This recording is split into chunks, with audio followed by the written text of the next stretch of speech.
नमः सिद्धेभ्यः।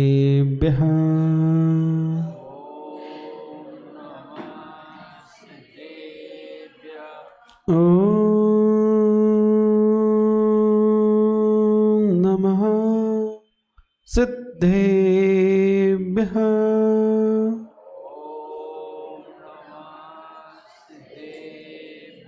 ॐ नमः सिद्धेभ्यः।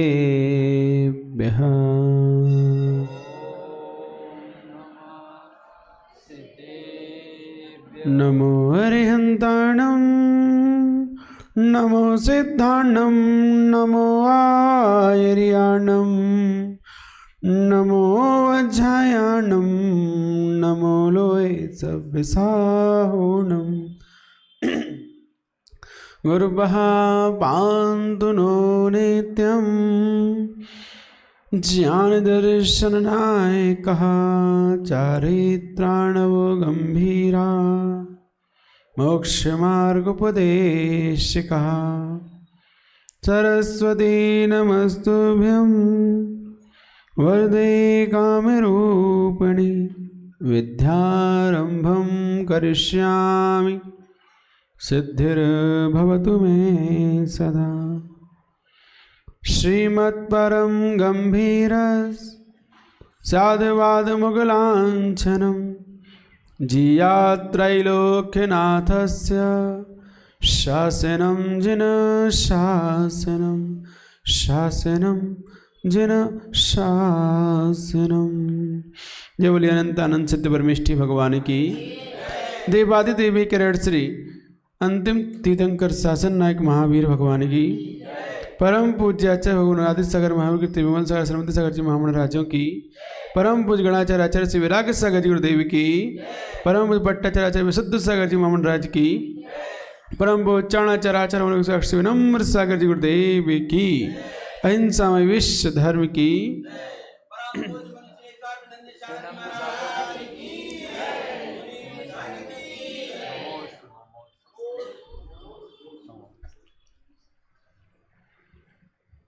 कल हमने समझा था कि परम कल्याणी निर्वाणदायिनी माँ जनवाणी का रसपान करते हुए कि हमें अपना पूरा समय खुद को बेहतर बनाने में लगाना है, क्योंकि आजकल रिश्ते इंसान से नहीं व्यवहार से चलते हैं। कल हमने समझा था, सही बात है। खुद को बेहतर बनाने में अपना समय लगाओ, क्योंकि इस दुनिया में हर किसी का नसीब श्रेष्ठ नहीं होता। हर कोई जन्म से अपने उत्तम नसीब को लेकर नहीं आता। यहाँ पर आकर नसीब को अच्छा बनाना पड़ता है। तो कहते हैं कि नसीब हर किसी का अच्छा नहीं होता, यहाँ पर आकर नसीब अच्छा बनाना पड़ता है। जो यहाँ पर आकर नसीब अच्छा बनाता है वही एक दिन अपना इतिहास रच कर जाता है। तो हमें अपने नसीब मतलब किस्मत को श्रेष्ठ बनाना है, उत्तम, जिससे कि हम एक ऐसे इतिहास में हमारा नाम आए कि लोग सदियों तक हमें जान पाए। ऐसे कार्य करने पड़ेंगे, खुद को बेहतर बनाना पड़ेगा। अगर बेहतर नहीं बनाएंगे खुद को, वैसे ही जीते रहेंगे जैसे जीते आए हैं, तो 84 लाख योनियों का चक्कर निरंतर चलता रहेगा, वो छूटने वाला नहीं है। इसीलिए अपने आप को बेहतर बनाओ। और बेहतर कहाँ बनेंगे? कहाँ पर? घर पर, परिवार में, दुकानदारी में, घर गृहस्थी में। यहाँ हम निरंतर बेहतर बनते हैं, है ना? वहाँ तो हम और ज़्यादा मोह में ग्रसित होते हैं, और ज़्यादा आसक्त होते हैं, और ज़्यादा अपने आप को पतन की ओर गिरा देते हैं। तो बेहतर बनते हैं उन्हीं की नज़रों में जो खुद बेहतर होते हैं। जो खुद बेहतर होते हैं वही दूसरों को बेहतर बना पाते हैं। वो कहते हैं ना, बेहतर से बेहतर की तलाश कर, बेहतर से बेहतर की तलाश कर, मिल जाए दरिया तो समंदर की तलाश कर। टूट जाता है आईना पत्थर की चोट से, टूट जाता है आईना पत्थर की चोट से, टूट जाए पत्थर वो आईना तलाश कर, बेहतर से बेहतर की तलाश कर। तो हम बेहतर से बेहतर की तलाश में जब लगते हैं तब हमारे अंदर वो शक्ति प्राप्त होती है कि उस आईने से हम पत्थर को तोड़ देते हैं। लेकिन तलाश करनी पड़ेगी बेहतर की। कहा क्या यहाँ पर, खुद को बेहतर बनाने के लिए बेहतर से बेहतर की तलाश करनी पड़ेगी। मिल जाए दरिया तो समंदर की तलाश करनी पड़ेगी। दरिया, साधु मिल गए, ये दरिया है। समंदर, परमात्मा अरिहंत भगवंत है, वो समंदर है। अनंत ज्ञान इस प्रकार समंदर में अथाह पानी होता है, कोई इसकी सीमा नहीं होती। ऐसे ही उनके पास अथाह ज्ञान है, कोई सीमा नहीं, अनंत ज्ञान से भरे पड़े हैं। और साधु दरिया है, उनके पास भी ज्ञान है, लेकिन उन जैसे तो उनके जितना नहीं है। वो उन्हीं का ज्ञान आपको दे रहे हैं जो उनसे पाया है। तो लेकिन वो आपसे भी बेहतर है, इसीलिए आप वहाँ और वो साधु यहाँ हैं, हम यहाँ हैं। क्यों? क्योंकि हमने अपने जीवन में उनके मार्ग को स्वीकार किया, उनके मार्ग को जिन्होंने बताया वैसा कार्य किया। हमने तलाश की, बेहतर की। देखा कि इस दुनिया में बीच में रहते हुए कोई बेहतर नहीं दिख रहा है, तो नज़र उठा के देखी तो ऊपर हमसे ऊंचे मुनिराज आचार्य परमेष्ठी दिखाई दिए। तो हमने उनकी तलाश की, तो उन जैसे बन गए। अब तलाश किसकी है? अब तलाश उस परमात्मा की है, इस आत्मा की है। जब इस आत्मा की तलाश करते हैं तो परमात्मा की खोज अपने आप हो जाती है।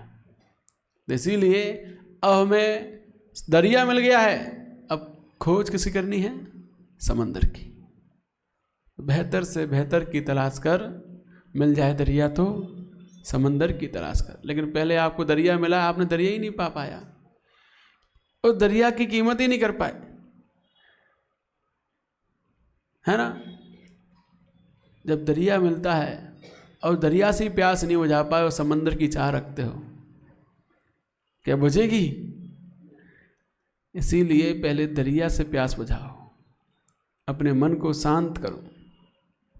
कहा है तुम इनके चरणों में आओ, शायद रवि की किरण मिले। तुम इनके चरणों में आओ, क्योंकि हमें अपने आप को बेहतर बनाना है, तो बेहतरों की तलाश करनी है, उनकी शरण में आना है। तो तुम इनकी शरण में आओ, शायद रवि की किरण मिले, जो अजर अमर कर दे तुमको, जीवन में ऐसा अरुण मिले। अरुण माने सूर्य, जो आपको अजर अमर कर दे, ऐसा सूर्य आपको, ऐसा ज्ञान में सूर्य आपको प्राप्त हो। पहले इनके चरणों में आओगे तो रवि की किरण मिलेगी, छद्मस्त कुछ ज्ञान क्षयोपम होगा, रवि की किरण आपके अंदर प्रकट होगी। और जब हम उन जैसा बनने का प्रयास करेंगे तो जो अजर अमर कर दे तुमको, जीवन में ऐसा अरुण मिले, ऐसा सूर्य आपके अंदर प्रकट होगा कि आपको अजर अमर कर देगा। यह मुक्ति मार्ग के दर्पण हैं, इनके पथ पर तुम नित्य बढ़ो, दुख दर्द तुम्हारे दूर रहें, यदि मार्ग पर इनके बढ़ते चलो। तो आप यदि इनके मार्ग पर बढ़ते चलोगे तो ही अपने दुख दर्दों को दूर कर पाओगे। तो हमें क्या, किसकी तलाश करनी है? किसकी? पंडित जी किसकी? अभी दरिया की। दरिया तो मिल गया है, और दरिया मिलने पर उस दरिया से प्यास बुझानी है अभी। अब प्यास नहीं बुझा पाओगे तो समंदर तक नहीं पहुंच पाओगे, क्योंकि दरिया के साथ जाते जाते जाते जाते वो दरिया कहाँ मिल जाता है? समंदर में मिल जाता है। और आपने दरिया को ही नहीं पकड़ पाया तो समंदर तक कैसे पहुंचोगे? उस दरिया के साथ बहने वाला ही समंदर तक पहुंच पाता है, क्योंकि वो नदी बहते बहते कहाँ जाती है? समुद्र में जाकर मिल जाती है। उसका लक्ष्य भी उस अनंत को पाना होता है। जो लक्ष्य दरिया का होता है उस अनंत को पाना, वही लक्ष्य होता है। लेकिन लक्ष्य को वही पाता है जो उसी राह पर, जो राह परमात्मा तक पहुंचने की है, जो राह समुद्र तक पहुंचने की है, उसी राह पर वो नदी बहती जाती तो पहुंच जाती है। अगर भटक जाती इधर उधर तो वहीं पर सूख जाती है। अस्तित्व खत्म कर देती है अपना, कुछ नहीं बचता उसके पास। इसीलिए आप इधर उधर भटकोगे तो आपका अस्तित्व खत्म। ये मनुष्य पर्याय आपको मिली है, इस पर्याय को आप यहीं पर अस्तित्व खत्म करके जाओगे, कोई जानने पहचानने नाम लेने वाला नहीं होगा आपका। तो इधर उधर मत भटको। तो नदी आपको बहुत सारी शिक्षाएं दे रही है कि यदि आप उसी गंतव्य पर बढ़ते रहे, जो गंतव्य वहां तक जाता है, समुंदर तक जाता है, तो आप एक न एक दिन वहां तक पहुंच जाओगे। और उसके साथ बहते रहे तो, और आपने दरिया को ही नहीं पकड़ा, उसके साथ बहना ही प्रारंभ नहीं किया, तो समंदर तक कैसे पहुंचेंगे, अनंत तक कैसे पहुंचेंगे। तो इसीलिए बेहतर से बेहतर की तलाश कर, मिल जाए दरिया तो समंदर की तलाश कर। टूट जाता है आईना पत्थर की चोट से, टूट जाए पत्थर वो आईना तलाश कर। वो आईना कौन है? कौन है वो आईना जिसकी चोट से पत्थर भी टूट जाता है? तो वो आईना निजात्मा है, वो आईना परमात्मा है, जिसको पाकर, जिसको देखकर हमारा मिथ्यात्व रूपी पत्थर भी टूट जाता है। ये मिथ्यात्व रूपी पत्थर अनादिकाल से हमारे अंदर पड़ा हुआ है, वो टूट जाएगा। कब? जब हम उस आईने को, उस आईने में अपने आप को देख लेंगे। भगवान आईना है, वो बैठे हुए हैं और दिखा रहे हैं अपने स्वरूप को, और उसके उनके स्वरूप में हम अपना स्वरूप देख लेंगे तो वो हमारे लिए आईना बन जाएंगे, दर्पण बन जाएंगे। और वो हैं ही दर्पण, दर्पणवत उनके ज्ञान में हर सब कुछ झलकता है। तो वो यहाँ बैठे हुए सिर्फ और सिर्फ अपना स्वरूप दिखा रहे हैं और बता रहे हैं कि तुम भी ऐसे ही हो, देख लो मुझ में, झांक कर देखो मुझ में, तुम्हारा स्वरूप भी ऐसा ही है। तो खोज करो। टूट जाता है पत्थर आईना, टूट जाता है आईना पत्थर। सामान्य पत्थरी चोट से तो दर्पण बहुत टूटते हैं, लेकिन ऐसा दर्पण तलाश करो जिसमें निहारने से अपने अंतरंग का महामिथ्यात्व रूपी पत्थर टूट जाता है। ऐसा आईना की खोज कर पाए अभी तक? हमने उनको आईना समझा ही नहीं, है ना। उनमें अपने आप, अपने स्वरूप को कभी निहारा ही नहीं। यदि उनमें अपने स्वरूप को निहारते तो वो आईना बनकर हमारे मिथ्यात्व को तोड़ देते, सम्यक दर्शन का दीप जला देते। तो इसीलिए इस दर की खोज करो। ये दर, ये दरबार हर किसी को नहीं मिलता, बहुत पुण्यवानों को मिलता है। ये दर वो दर नहीं जो सिफारिशों से चलता है, ये दर वो दर नहीं जो सिफारिशों से चलता है। यहाँ तो हर काम सत्य के दम पर चलता है। किसके दम पर? सत्य के। यदि आप सत्यवान हो, यदि आप श्रेष्ठ हो, ईमानदार हो, नीतिवान हो, तो आपके सारे काम बनते हैं। यहाँ पर कितनी सिफारिशें लगाओ, बड़े से बड़े अध्यक्ष जी के खड़े कर दो, तुम लगा दो सिफारिश, कुछ नहीं होने वाला। यहाँ सिफारिशों से काम नहीं होगा। किससे काम होगा? आप हमें भी खड़ा कर दो कि महाराज जी हमारी सिफारिश लगा दो भगवान से, नहीं चलेगा काम। कोई से भी सिफारिश लगवाओ, नहीं होगा। ये दर वो दर नहीं जो सिफारिशों से चलता है। ये दर तो वो है जहाँ काम सत्य के दम पर चलता है। आप अपने अंतरंग में ईमानदारी, सत्य की अनुभूति करो। सत्य क्या है? अपने आप आपके सारे काम बनेंगे, है ना। इसीलिए कहा है, पकड़ ले पाँव तू कस के, हाथ वो खुद ही पकड़ेगा। आप भगवान के पाँव कस के पकड़ो। तलाश करनी है ना उनकी, हमें उनको पाना है तो उनके पाँव पकड़ो। हाथ वो आपका खुद पकड़ लेगा। झुका लो सर को अपने तुम, साथ वो तेरे खुद ही चल देगा। तो आपको पहले वहाँ के पैर पकड़ने पड़ेंगे, सिर झुकाना पड़ेगा, तब वो तुम्हारा हाथ पकड़ कर साथ में चल देगा। लेकिन हमारे पास इतना समय ही नहीं होता है कि हम भगवान के पैरों को पकड़कर बैठ पाएँ, उनके मस्तक में सर झुका पाएँ। इतना समय ही कहाँ है। तो कहाँ से वो तुम्हारे साथ चलेगा? कहाँ से तुम उसकी तलाश कर पाओगे? और हमें खुद को बेहतर बनाना है, कैसे बना पाओगे? तो खुद को बेहतर बनाने के लिए बेहतर की तलाश तो करनी पड़ेगी, है ना। तो बेहतर की तलाश में ही यदि आप जीवन निकालोगे तो एक न एक दिन बेहतर पथ पर, एक बेहतर आप जरूर बन जाओगे, जरूर चल पाओगे उस मार्ग पर। लेकिन हम जो बेहतर का मार्ग बताने वाले हैं उन गुरु के पास ही बहुत कम आते हैं। भगवान तो मौन बैठे हैं, चलो कोई बात नहीं, वो कुछ नहीं कहते हैं, लेकिन गुरु रास्ता बताते हैं और उनके पास भी उस रास्ते को हम प्राप्त करने के लिए नहीं आ पाते हैं। फिर हम अपने आप को कैसे बेहतर बना पाएंगे? चाहता हर कोई है कि हम अपने आप को बेहतर, उन्नत विचार वाला, श्रेष्ठ, उत्तम चर्या वाला बनाएं, आचरण हमारा श्रेष्ठ हो, चरित्र उज्ज्वल हो, सब चाहते हैं। लेकिन बनेगा कब? जब हम उज्ज्वल चरित्र वालों की संगति में रहते हैं, उनके जिसके जैसे विचार होते हैं, उनके पास जैसे हम रहते हैं वैसे ही हमारे विचार बनते हैं। बहुत प्रभाव पड़ता है संगति का, बहुत ज़्यादा। 80% प्रभाव हमारे ऊपर संगति का रहता है। जैसे ही लोगों के बीच में हम बैठते ना, वैसे ही हमारा चरित्र हो जाता है। लोग कहते हैं कि आप हमें मत बताओ आप कैसे हो, आप तो बस अपने मित्रों का नाम बताओ, हम बता देंगे आप कैसे हो। जो आपके मित्रों को अच्छे से जानता हो, जो आपका अड़ोसी पड़ोसी हो, वो व्यक्ति ये कहेगा कि आप मत बताओ आप कैसे हो, आप तो अपने मित्रों का नाम बताओ, हम बता देंगे आप कैसे हो। क्योंकि संगति बताती है कि आप कैसे हो। तो इसीलिए ये हम अधिक से अधिक संगति उनकी करें जो बेहतर होते हैं, तभी हम अपने आप को बेहतर बना सकते हैं। और बेहतर बनाने के लिए हमारे आगम में सम्यक दर्शन के 8 अंग गए हैं। यदि आप उन 8 अंगों का पालन करते हो तो आप निश्चय से खुद को बेहतर बनाते हो।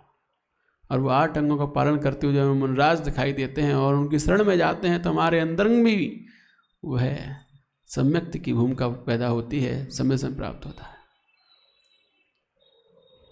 कल किसी ने कहा था कि राजा सैनिक का चरित्र ऐसा था कि उन्होंने रानी चेलना को भगाकर शादी की थी, ऐसा चरित्र था।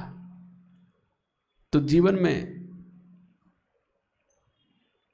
100% कोई शुद्ध नहीं होता है, चाहे कितने से बड़ा महापुरुष क्यों ना हो। 100% कोई भी शुद्ध नहीं होता। आदिनाथ भगवान कौन से शुद्ध थे? 83 लाख वर्ष पूर्व तक रोज उनके आंगन में अप्सराएं नृत्य करने आती थी। रोज बैरागी हुआ तो वो भी अंतर में अप्सरा को नृत्य करते करते देखते हैं। तो रोज इनके आंगन में अप्सराओं के नृत्य होते हैं, उनको देखने में जो आसक्त हैं। 83 लाख पूर्व निकल गए, रोज वही देख रहे हैं। तो आप लोग देखने जाते हो बाहर, ऐसे वो अपने उनके यहाँ चलते थे। कहने का मतलब सब जगह ये होता है, लेकिन महापुरुषों के चरित्र से हमें वो सीखना नहीं होता जो हमें बेहतर ना बना पाए। हमें तो उनके चरित्रों से वो सीखना होता है जो हमें बेहतर बनाए। तो ऐसे ही राजा सैनिक ने भले ही उनको चेलना पर आसक्त होकर उनको किडनैप कराया और विवाह किया, लेकिन ध्यान रखना उसमें रानी चेलना की भी सहमति थी। वो भी राजा सैनिक के वैभव नाम सुनकर उन पर आसक्त थी, इसीलिए तो आई थी वक्कर। तो वो छोड़ो, लेकिन उस रानी चेलना के माध्यम से उसके जीवन में कैसा परिवर्तन आया ये देखो। और वो परिवर्तन अनुकरणीय है। वो परिवर्तन को ग्रहण करना सीखो, जो क्योंकि भूत तो सबका खराब होता है ना। वर्तमान में देखना चाहिए कौन कैसा है, क्योंकि इतिहास सबका गहरा होता है। कहते नहीं भोला चेहरा इतिहास गहरा। उनके इतिहास तो बहुत गहरे गहरे होते हैं, उन इतिहास पर मत जाओ, क्योंकि इतिहास सबके खराब भी हो सकते हैं, अच्छे भी हो सकते हैं, उसमें मत जाओ। वर्तमान को देखना चाहिए, वर्तमान में व्यक्ति कैसा है, क्या स्थिति है, क्या कर रहा है, ये मुख्यता होती है। इतिहास देखोगे तो महावीर भगवान भी ना जाने कितनी बार एक इंद्रिय का कौआ का पेड़ बने, यानी कितनी बार वैश्य बने, यानी कितनी बार कुकरी सुकरी क्या क्या बने हैं। इतिहास मत देखो, वर्तमान देखो, वर्तमान में क्या है। तो इसीलिए उनका परिवर्तन देखो, जब रानी चिलना उनके जीवन में आई तो कैसा परिवर्तन आया कि वहाँ पर जैन धर्म का अनुयायी बना वो सम्यक्त को प्राप्त किया। भले ही नरक का बंद कर लिया था आयु का, फिर भी आलोचना पश्चाताप करके उसने मुनराज के चरणों में सम्यक दर्शन प्राप्त किया, और सम्यक दर्शन प्राप्त करने के पश्चात उसने अपने जीवन में महावीर भगवान की इतनी भक्ति की, इतनी प्रवचन भक्ति अपने अंदर लाई, बहुश्रुत प्रवचन भक्ति इतनी ज़्यादा की उसने कि उसने उस बहुश्रुत प्रवचन भक्ति के माध्यम से तीर्थंकर प्रकृति का बंद कर लिया था। क्या है बहुश्रुत प्रवचन भक्ति? बहुश्रुत, श्रुत को सुनने में जिसकी बहुत रुचि है, बहुत लालसा है, लगन है, ऐसी श्रुत को सुनने के प्रति वो दौड़ा दौड़ा भगवान के संसरण में रोज प्रतिदिन जाया करता था।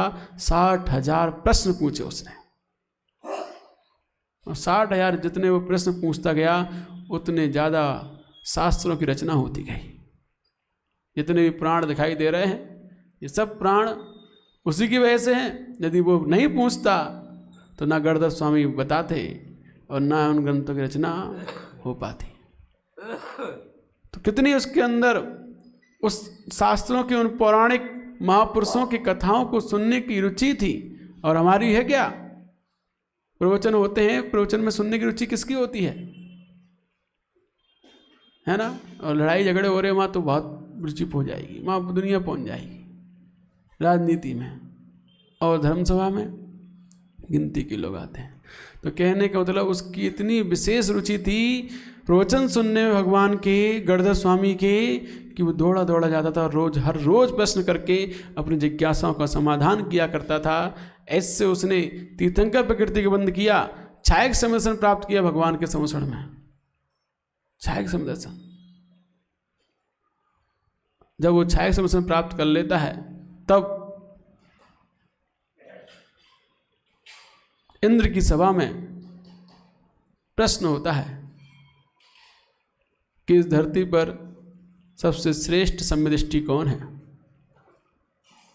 तब इंद्र की सभा में उत्तर मिलता है राजा श्रेणिक, अभी वर्तमान में भरत क्षेत्र की धरती पर सबसे ज़्यादा उत्तम सम्यदृष्टि जीव है। 2 देवों को सहन नहीं हुआ, है ना? परीक्षा करने के लिए आए। क्या करने के लिए आए? परीक्षा।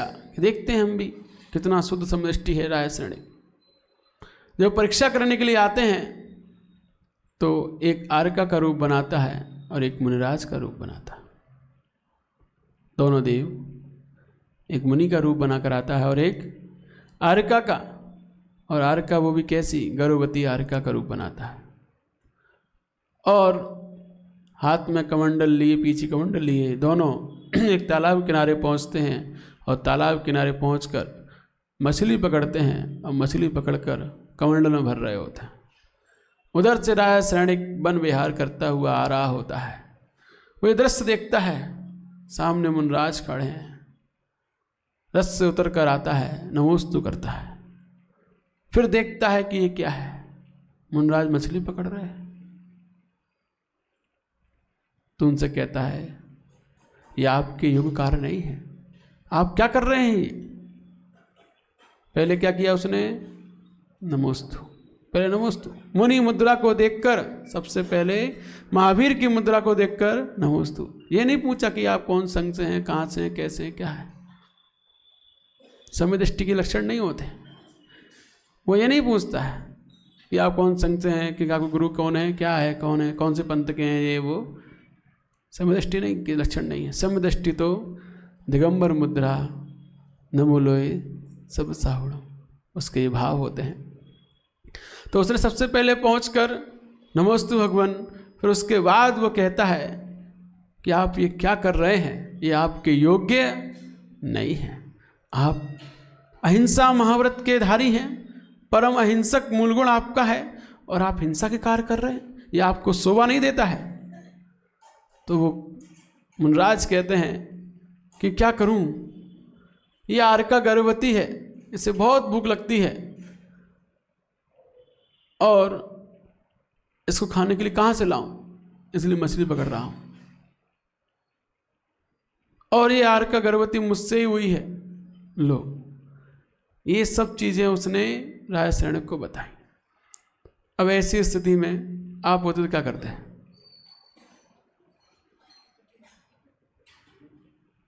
बताइए। ऐसी स्थिति आपके सामने कोई बताए किसी की, किसी मनराज की, कि वो मछली पकड़ रहे हैं, उनके द्वारा आर का गर्भवती हुई है, आप क्या करोगे?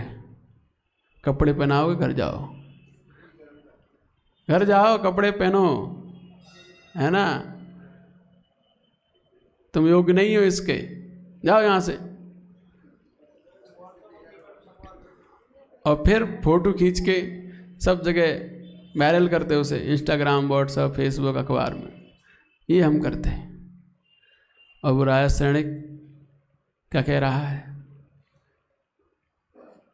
कोई बात नहीं है, आपसे जो कार्य हुआ है कर्म के वेग में हुआ है, कर्म के उदय में हुआ है, आप उसकी निंदा करो, आलोचना करो, प्रायश्चित करो और पुनः धर्म पर स्थिर हो।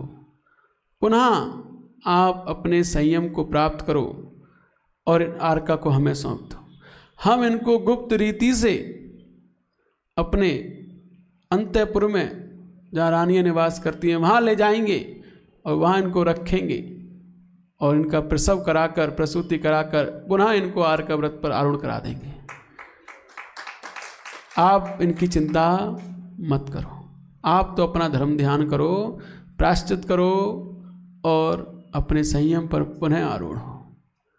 तो वो स्तुतिकरण कर रहा है, समझा रहा है कि आपको करने ये योग्य नहीं है और इनकी चिंता आप बिल्कुल मत करो, इनको हम संभाल लेंगे। वो भी किसी को पता भी नहीं लगने देगा, गुप्त रीति से ले जाएंगे। उपगुहन भी कर रहा है, आर्का का उपगुहन कर रहा है, मुनराज का स्तुतिकरण कर रहा है कि आपको ये सब करने की आवश्यकता नहीं है, हमारे होते हुए हम सब संभाल लेंगे। अब वो मुनराज का स्तुतिकरण करता है। स्तुतिकरण करने के पश्चात फिर ये कहता है, अगर आप नहीं मानोगे तो मैं यहाँ का राजा हूँ, दंड भी दे सकता हूँ। तो पहले क्या किया जाता है? स्तुतिकरण, फिर दंड दिया जाता है। हम लोग क्या करते हैं? सीधे दंड देते हैं, सीधे, कोई सुनवाई नहीं, न किसी कुछ कहना, कुछ नहीं, सीधे दंड देते हैं, न समझाना, कुछ नहीं। तो हम समदृष्टि हैं, कह सकते अपने समदृष्टि? क्या लक्षण है समदृष्टि के? समदृष्टि के लक्षण क्या है? स्तुतिकरण करना, उपगुहन करना, उन्हें स्थिर करना, ना माने तो फिर धर्म की रक्षा के लिए कदम भी उठाना।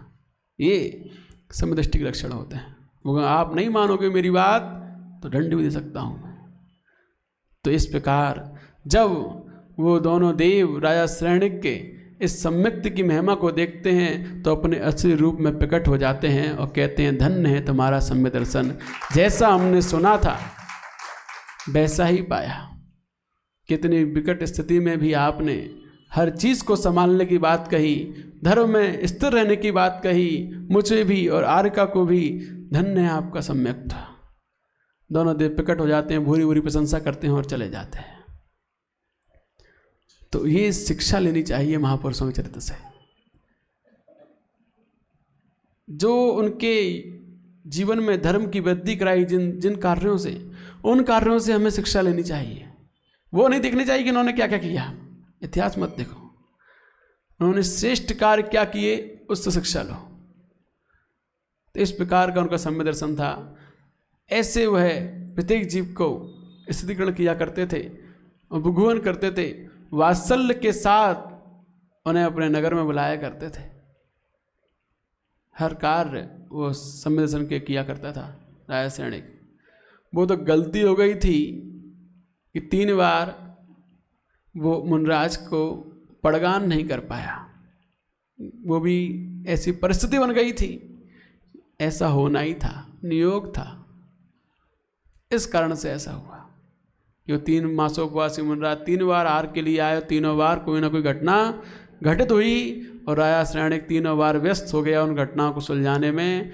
मुनराज का पड़गान नहीं कर पाया। तो वो मुनराज की स्थिति खराब हुई और उनका देहांत हुआ, निदान के साथ देहांत हुआ। तो कुणिक के रूप में उनका ही पुत्र बना, और उनके ही पुत्र बने तो फिर उनके द्वारा उसी के द्वारा उसकी जेल में वो बंदी बनाए गए। लेकिन जब उसको पता चलता है कुणिक को कि ऐसा ऐसा है, तो वो माफ़ी मांगने जाता है। वो माफ़ी मांगने जा रहा होता है, लेकिन वो सोचते हैं कि ये मुझे फिर मारने आ रहा है, मुझे फिर मारेगा पीटेगा।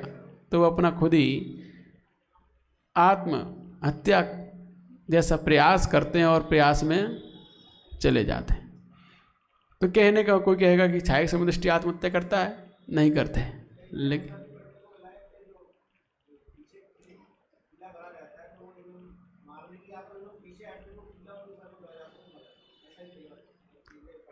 अच्छा, तो आत्महत्या समदृष्टि नहीं करते, लेकिन आयु बंध नरक का था, और नरक आयु नरक गति में जिस प्रकार से प्रयाण होता है उसी प्रकार से मृत्यु भी होनी पड़ती है, तब नरक जाते हैं।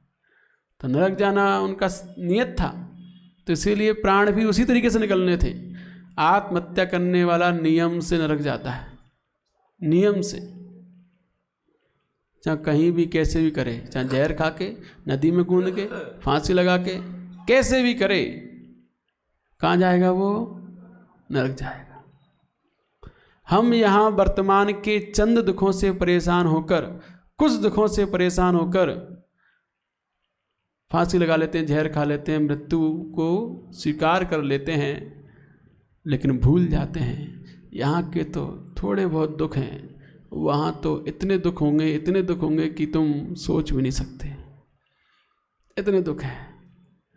लेकिन हम वर्तमान के चंद दुखों को सहन नहीं कर पाते और अपार दुखों को आमंत्रण दे लेते हैं। यही सबसे बड़ी हमारी मूर्खता है, सबसे बड़ी अज्ञानता होती है व्यक्ति की, कि यहाँ इस मनुष्य पर्याय के थोड़ी बहुत प्रतिकूल परिस्थिति बनती है, जीवन में सबके उतार चढ़ाव आता है, और उस उतार चढ़ाव में व्यक्ति इतना टूट जाता है कि सुसाइड जैसे कदम उठा लेता है, तो ये भूल जाता है कि ये दुख तो कुछ भी नहीं है उन दुखों के सामने। जब 6 डाला की पहली ढाल में नरकों के दुखों का वर्णन पढ़ते हैं, रूह कांप जाती है कि ऐसे ऐसे दुख वहाँ पर होते हैं।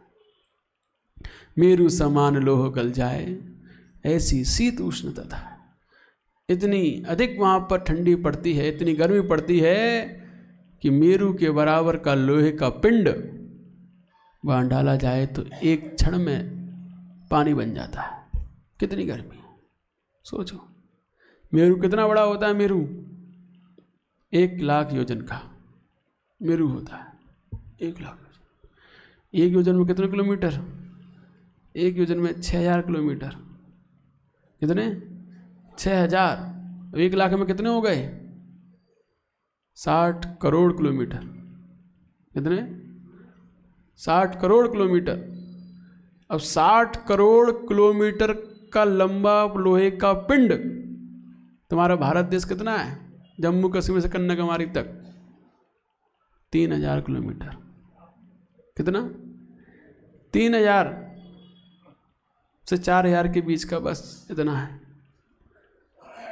भारत, जम्मू से कन्याकुमारी तक पूरा भारत मात्र 3-4 हजार में निपट जाता है। वो 60 करोड़ किलोमीटर लंबा मेरु का पिंड है। वो यदि नरक में जाता है तो एक पल में पिघलकर पानी बन जाता है। इतनी गर्मी है। जाना चाहोगे? यहाँ की थोड़ी बहुत गर्मी सहन नहीं होती है, एसी कूलर चाहिए, पंखा चाहिए, सब चाहिए। वहाँ की कितनी गर्मी है, कितनी सर्दी है वहाँ पर, कि वो लोहे का पिंड उस ठंड के मारे गल जाता है, गल के पानी बन जाता है। लोहे ठंड में अपने हाथ पर गलते नहीं, गलते उंगलियाँ गलती गलन में, तो कितनी गलन पड़ती है वहाँ पर कि वो लोहे का पिंड भी गलकर, जैसे नमक पसीजता है पानी से, ऐसे वो लोहा भी पूरा गल जाता है। लोहे में जंग कब लगती है? जब उसमें पानी पड़ता रहे तो लोहे में जंग लग जाती है, गल जाता है वो। ऐसी वहाँ ठंड पड़ती है कि वो लोहा भी वहाँ गल जाता है। इतनी ठंड पड़ती है, इतना मोटा लोहा। तैयार हैं हम सब लोग जाने को? हाँ नहीं ना, तो कभी भी अपने जीवन में आत्महत्या के विचार मत करना, कभी भी सोचना भी मत। कितनी भी परिस्थितियाँ विकराल हों, कितने भी कठिन दिन आए आपके जीवन में, कभी विचार भी मत करना इस चीज़ के। नहीं तो यहाँ के तो चंद दुख हैं, बहुत तुच्छ हैं, कुछ भी नहीं उसके सामने, और वहाँ तो बहुत अपार है। तो इसीलिए सोचना ही मत, कभी विचार भी मत करना कि हमें सुसाइड करनी है, आत्महत्या करनी है। ये मूर्ख लोग किया करते हैं, मूर्खों के काम है। ज्ञानी लोग नहीं, ज्ञानी लोग तो वो होते हैं जो अपने दुखों को सुख में बदल दिया करते हैं, और अज्ञानी वो होते हैं जो चंद दुख आने पर भी अपार दुख को बुला लिया करते हैं। तो हमें मूर्खों के अज्ञानी की श्रेणी में नहीं आना है, ज्ञानी बने रहना है। कभी भी इस प्रकार के कदम के बारे में सोचना तक नहीं है, अन्यथा वहाँ पर इतनी भूख प्यास लगती है कि सिंधु नीर को 3 लोग को अनाज जो खाए, मिटे ना भूख कड़ा ना लाए। ये 3 लोग का अनाज मिल जाए तो भी भूख ना मिटेगी, इतनी भूख लगती है। मिलता क्या है, मिलता क्या खाने को? डंडे, और कुछ नहीं मिलता। मार पड़ती बस वहाँ पे एक दूसरे नारकियों के द्वारा, और कुछ नहीं मिलता खाने को। ज़्यादा हो तो वहाँ की मिट्टी खा लो बस, वो भी कैसी मिट्टी है। अगर यहाँ आ जाए, पहले रख की मिट्टी अगर यहाँ आ जाए तो 1 कोस के जीव मर जाएंगे चारों दिशाओं के। उस इतनी बदबूदार है, इतनी सड़ी दुर्गंध आती है उसमें। अरे वो दुर्गंध हमने सूंघ नहीं पाते, जिस दुर्गंध में हम कहीं हाईवे पे निकलते हैं ना, कोई इधर गाय या कुत्ता मरा पड़ा होता है कई दिनों का, उसकी दुर्गंध जो आती है वो हम सूंघ नहीं पाते। और वो नरकों की मिट्टी की दुर्गंध कितनी भयानक होती है कि यहाँ आ जाए तो मर जाएंगे 1 कोस के जीव। 1 कोस में कितने किलोमीटर? 3 किलोमीटर। तो 3 इधर 3 इधर 3 इधर 3 इधर, चारों दिशाओं में सब। जैसे वहाँ कोरोना आ गया हो, है ना, कोरोना आया था ना, सब जब मारा मारी थी, महामारी, वो तो कुछ नहीं थी, फिर भी बच रहे थे लोग क्वारंटीन होकर।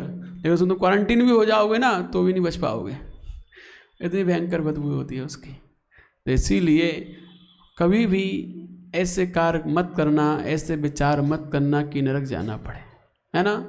अपने आप को बेहतर बनाने में समय दो, बेहतर से बेहतर की तलाश करो, उस आईने की तलाश करो जिसमें आप अपने पत्थर को तोड़ पाओ। पत्थरों की तलाश करते करते समय बहुत बीत गया, पत्थर की तलाश करते करते बहुत समय बीत गया, बहुत पत्थर इकट्ठे कर लिए हमने, बहुत। इस हृदय में बहुत सारे पत्थर बने हुए हैं।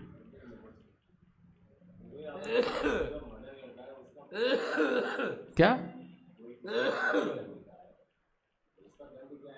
मर्डर का? वो तो बहुत नीच यातनाओं को सहन करने वाला है मर्डर का। तो यहाँ पर भी इस भव में भी उसे दफ़ा 302 लगती है, और वहाँ तो जाने कौन कौन सी दफ़ाएं लगती हैं, वहाँ की तो गिनती नहीं है।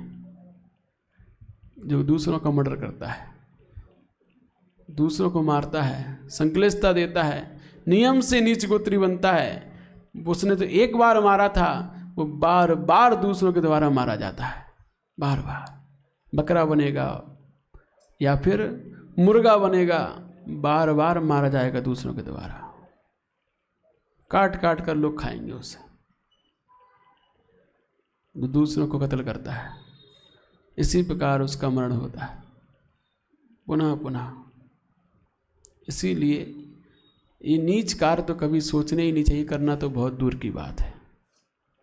तो हमें अपने जीवन में अपना नसीब अच्छा बनाने के लिए सदैव अपने आप को बेहतर कार्यों में लगाना होता है, बेहतर बनाने में लगाना होता है, बेहतर लोगों की संगति में लगाना होता है।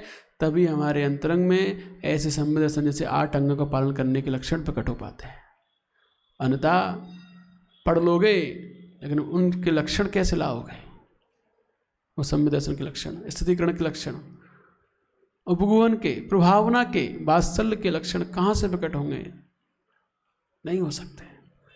उत्तम बेहतर लोगों के जीवन चरित्र को जब हम पढ़ते हैं और उन बेहतर लोगों की संगति करते हैं, चरित्रवान लोगों की, तभी हम अपने आप को बेहतर बना पाते हैं। तो आज का सार यही है। कल जो हमने बताया था लास्ट में, याद है क्या बताया था?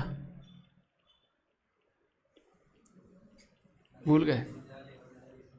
नहीं, वो तो बताया ही था, लेकिन उजाले में कैसे जाएंगे, क्या करके जाएंगे? तो हमने कहा था फूल की तरह बनना सीखो। किसकी तरह? फूल की तरह बनना सीखो। वो इसमें किसी ने कहा इसीलिए कि प्रेम करना सीखना है तो फूलों से सीखो। प्रेम का हुनर फूलों से सीखो, आवाज मत दो भौरे खुद आएंगे। वो इस प्रकार की बात है कि जब हम अपने आप को इतना परिपक्व बना लेते हैं कि सामने कितनी मुसीबतें आए फिर भी हम खिलते जाते हैं। इस प्रकार फूल को कितना भी कोई चूसे, कितना भी उसका पराग ले, वो उतना खिलता जाता है, कितना खिलता जाता है। उसी प्रकार कोई हमें कितना भी परेशान करे, कितनी मुसीबतों में डाले, हम उतने ही महान, श्रेष्ठ और उत्तम विचार वाले बनते जाते हैं। समझना, हम खुद को बेहतर बनाते हैं। मुसीबतें सबके जीवन में आती हैं, लेकिन मुसीबतें हमें गिरा भी सकती हैं और मुसीबतें हमें महान भी बना सकती हैं। महान वही बन सकता है जो फूल की तरह जी सकता है। जो फूल की तरह बन सकता है वही महान उन मुसीबतों को सामना करके बन सकता है। तो इसीलिए फूल जैसा बनो कि सामने मुसीबतें आए तो कमज़ोर नहीं और खिलो, खिलते जाओ कि सामने वाला भी सोचने में मजबूर पड़ जा रहे, हम जिसको परेशान कर रहे हैं वो परेशान नहीं हो रहा है, और ज़्यादा विकसित हो रहा है, और ज़्यादा आनंद में हो रहा है, तो वो परेशान करने वाला भी परेशान में पड़ जाए कि हम किसे परेशान कर रहे हैं। तो इसीलिए परेशानियों को भी परेशानी में वही डाल सकते हैं जो फूल की तरह हमेशा मुस्कुरा सकते हैं, खिल सकते हैं। तो परेशानी भी उनके पास आने से सोचती है, घबराती है कि हम किसके पास जा रहे हैं, ये इसके पास जाने से कोई लाभ नहीं है, ये तो हमें ही परेशान कर देता है उल्टा। तो हमें अपने आप को इतना बेहतर बनाना है कि सामने वाली मुसीबतें आने से भी डरें, घबराएं, ये यहाँ नहीं जाना है, यहाँ हमारी कोई कदर नहीं है, ये हमें अपने पास रखता ही नहीं है। हम जैसे ही जाते हैं मुसीबतों को भगना पड़ता है। इसके पास ऐसा हुनर है, ये हमें टिकने ही नहीं देता। और एक ऐसे लोग होते हैं जो मुसीबतों को लेके ही चलते रहते हैं, उसी में डूबे रहते हैं। अरे बहुत परेशान है, ये हैं, ऐसे हैं, वैसे हैं, बस उनका जीवन इसी में जाता है। तो ये मुसीबतों के साथ चलते रहते हैं, जबकि मुसीबत आए और जो मुसीबत को भगा दे वही तो ज्ञानी है, वही तो अपने आप को बेहतर बना पाया है। इसीलिए अपने आप को बेहतर बनाने में समय दो, आपके जीवन में मुसीबतें कभी नहीं आएंगी। फूल की तरह बनो कि मुसीबत आने पर भी विकसित हो, खिलते जाओ, बढ़ते जाओ। यही हमारे जीवन का लक्ष्य होना चाहिए। अपने आप को बेहतर बनाने में समय दो, तभी हमारा जीवन उन्नत हो सकता है। और अब कल रोहित भैया, कल